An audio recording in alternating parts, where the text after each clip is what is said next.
Today I'm going to be sharing with you a piece called Christ's Triumphal Entry into Jerusalem. It is by Felix Louis Lellier, and it was done in 1880. And today the reason I am sharing this with you is not just because it is Palm Sunday and this is a depiction of the event, but it is also to talk about hope and the idea of worshiping and hope. So what I wanted to do today is kind of explain some things about this piece that show the importance of how it is different from periods of that time and how some things are similar. And so this piece was done in France, which was a secular culture at the time. So any religious artwork that was done was usually done for personal reasons. And so when we look at this piece, it is very different than some of the pieces of the time. A lot of the depictions of Jesus entering Jerusalem have people kind of crowding in on him to the point where you almost can't even see the donkey. Palm branches in front of his face, just really creating kind of a claustrophobic feeling. And this piece is very different from that. Also in the period of that time, you would see pieces that would emphasize Mary alongside Jesus or Mary's presence because of this being one of the big things in the final week of Jesus's life. But here we see a presence of Mary, but it's not as strong. So hopefully this will help connect the idea of hope and worship and help you to see it in a different way than the way that we tend to think of it at times. So when we look at this piece, one of the things that we want to think about is, what is worship? And if worship is the idea that God is God and we are not, as Steve will present it today, you will see that right away within this piece. So when we look at Jesus, we can see a couple things about him that indicate that he has something about him that the others don't. First of all, we see the halo around his head and the light emanating from the halo. We also see the light around his feet, indicating that there's light from an external source, and we can see that up here in the symbolism of the heavens opened and the light beaming down on him, which is symbolic to that of his baptism and transfiguration, where the sky opens and God says, "This is my son in whom I'm well pleased." So along with him being here in the light focus, we can also see a separation.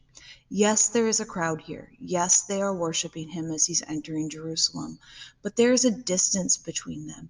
They are not crowding in to touch him. They are not on his same level, essentially. So what the artist is trying to communicate is he is someone different. He is something that is not commonplace as in the rest of the people. So we right away can see that God is God. And because of that, now we want to see how we are not. So when we look at this, we see two different groups of people. We see the group of people back here in the white, and then we see the group of people up here in color. Now, typically, when color is used, it's an indication of wealth. It's an indication of priority or status or importance. But when we look at this, because these colors are in shadow, because these colors are subdued, we have an indication that this is more of the lower class, the common people. And then obviously white is usually depicted as a color of holiness, a color of religious symbol. And so we see all of these people in white back behind here, and we can gather that they are most likely part of the religious leaders. Now, the interesting thing is that this artist has shown that even some of the religious leaders are worshiping. They are lifting their palm branches toward Jesus, as well as the commoners. Some of them are lifting their palm branches towards Jesus. We can also see on both sides that we have people prostrate and worshiping on the ground. We have people lifting their arms in worship. So we can see that worship is surrounding Jesus with the religious and with the non-religious. But there are two gentlemen that stand out right here, which are most likely the Pharisees and Sadducees who had issue with Jesus coming. They are just standing and they are watching. They are stoic in their pose, which indicates that they are not pleased or happy about this, but yet they are there. And then over here, one of the important players is Mary. We can see the halo around her head, indicating that she has a connection to Jesus. However, she is not of the same importance as Jesus. She is dressed in a dark blue, which is typical for Mary, wearing blue, but it's darker. It's not more of a like primary blue like she's typically seen in. And she's reserved. She's looking away, indicating that yes, she has importance. Yes, she is part of the story. Yes, she shouldn't be ignored, but yet she is with the common people and she is not as important as Jesus is.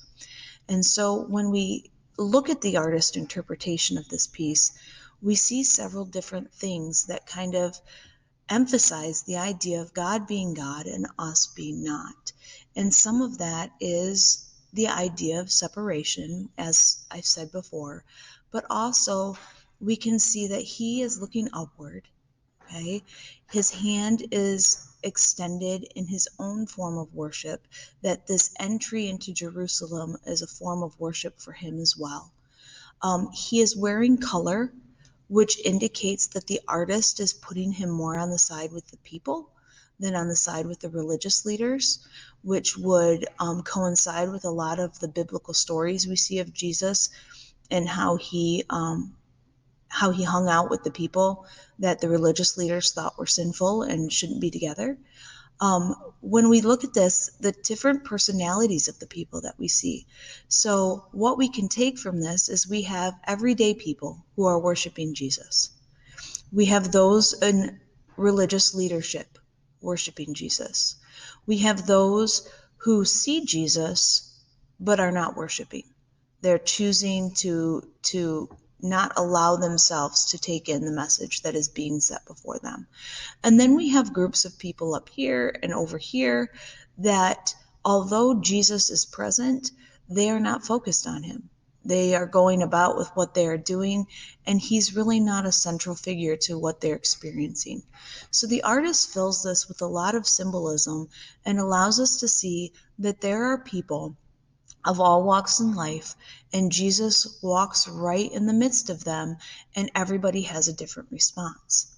And so when we think about worship and we think about the idea of it providing hope, we see a lot more hope in the actions of those extending their arms and extending the palm branches to indicate that they are drawing near to Jesus, who is in the center.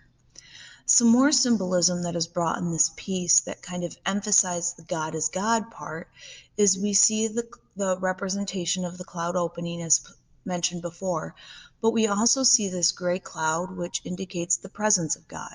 So all throughout Old Testament, the Israelites are led through a cloud, which is the presence of God. So we see that God's presence is here.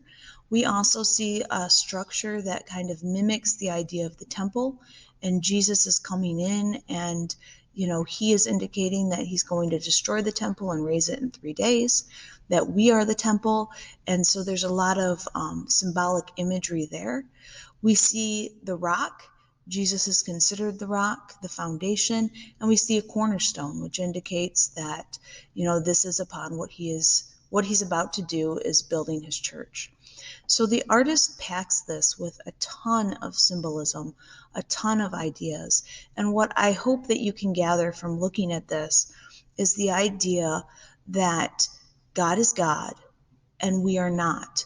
And we all have a part to play in how we respond to him when his presence is before us. Thank you.